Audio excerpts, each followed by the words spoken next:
اپنے پڑوسی کے ساتھ حسن سلوک کے ساتھ پیش ہو، مومن بن جاؤ گے۔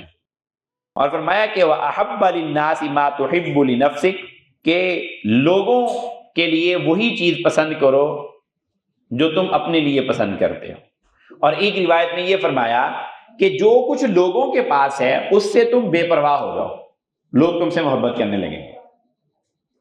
اچھی بات ہے کہ لوگوں کی نظر میں محبوب ہونے کا راز یہ ہے کہ لوگوں کے پاس، انسانوں کے پاس جو بھی چیز ہے، جو بھی تمہاری جس چیز پہ بھی نظر ہے، وہ ان کا مال ہے، ان کی طرف سے محبت ہے، ان کی طرف سے عزت ہے، ان کی طرف سے سراہا جانا ہے، ان کی طرف سے تعریف ہے۔ یہ سارے انسان نفسیاتی عوارض ہیں انسان کے۔ کسی جگہ پر انسان کو یہ ہوتا ہے، خاتون خانہ ہے، اس کو یہی شکوہ ہے کہ میرا شوہر مجھے پوچھتا نہیں ہے، شوہر ہے اس کو یہی شکوہ ہے کہ میری بیوی مجھے پوچھتی نہیں ہے، اولاد کو اپنے ماں باپ سے شکوہ ہے کہ کبھی ہمیں اپریشیٹ ہی نہیں کیا، ماں باپ کو اپنی اولاد سے شکوہ ہے کہ انہوں نے کبھی ہمارا حال ہی نہیں پوچھا۔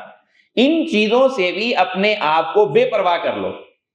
جب تم بے پرواہ کرو گے تو اللہ تعالیٰ لوگوں کے دلوں میں تمہاری محبت ڈال دے، اللہ کی طرف سے محبوبیت اترے گی تمہاری لوگوں کے لیے۔